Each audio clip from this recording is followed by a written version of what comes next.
We were lonely. So lonely.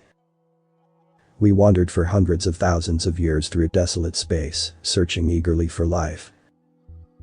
We scoured the planets of every star, slowly settling on each system we passed by.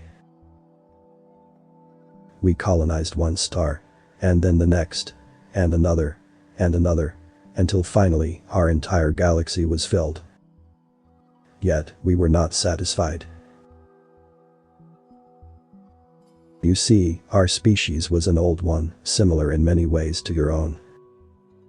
We had fought wars of conquests over scraps of land and materials on our homeworld, gradually growing in numbers and knowledge. Eventually, we united as one people. We solved the problems that had been plaguing us, and we progressed. Petty concerns like old age and resources were no more an obstacle. In essence, we were truly free. To live, to learn, to explore. Our choices were not bound by our bodies. But we were alone. Oh, we had found life on other planets. The occasional single-celled organism, a few plant-based ecosystems. Once, we even found insect-like creatures inhabiting a distant moon. Never intelligent life though. Your species called our dilemma the Fermi paradox. We called it the eternal isolation. Regardless, the fact of the matter remained the same.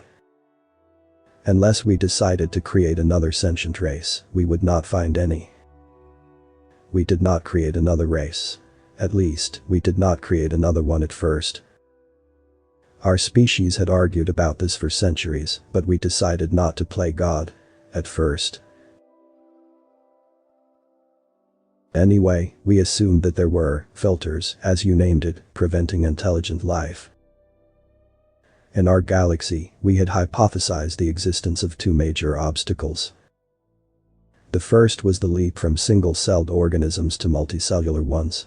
The second was the jump from multicellular organisms to sentient ones. Perhaps there were others. We did not know. We, of course, had already made it past all the filters. Or so we had thought. Millions of years after our unification and exodus from our homeworld, we stumbled upon your galaxy, the Milky Way. Of course, as we slowly, ever so slowly, traveled across your galaxy, we discovered nothing unusual. The planets we found were either barren or barely capable of supporting life. And then, we started hearing you. In the beginning, there were only wisps of radio signals, unlike any we had heard before. Our instruments were delicate and fine-tuned, made to listen to the final breaths of dying stars, intended to advance our knowledge. Glorious devices for a glorious purpose. Yet, even they were hard-pressed to capture your messages. Oh, but did we ever discover anything more marvelous than you? Slowly, painstakingly slowly, we made our way from the opposite side of the galaxy to your own. As we moved closer, we reveled in your development. Your muffled sound soon became grainy pictures, and every tiny step forward was cause for our own celebration. As we inched closer to you, our understanding of you grew stronger. Through the signals and transmissions you had cast off into the void, we learned of your lives, and we fell in love. We fell in love with the vibrancy of your culture, the sheer variance and breathtaking volume of your society. You were young and wild and passionate, and everything we once were, and yet were no more. Remember, we were not just a lonely people, but a stagnant one as well. We had advanced to a standstill.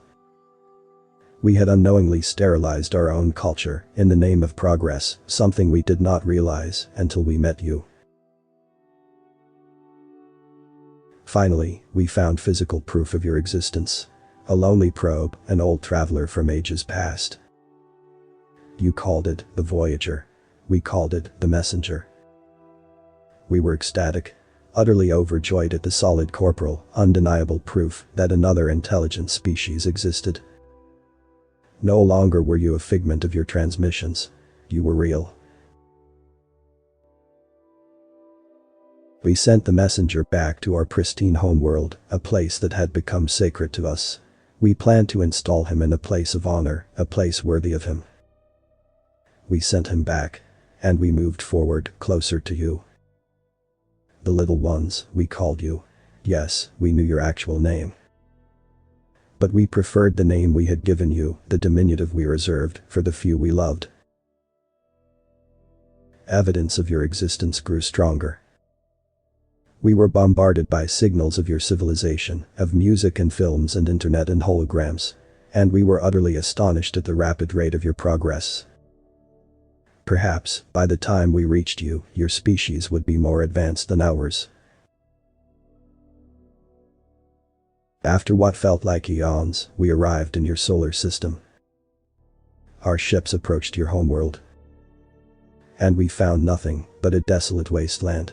We had been in love with a grave. We had loved the ruins of a civilization, more beautiful than our own, more beautiful than any fantasy we could have dreamed of. A civilization too beautiful to last.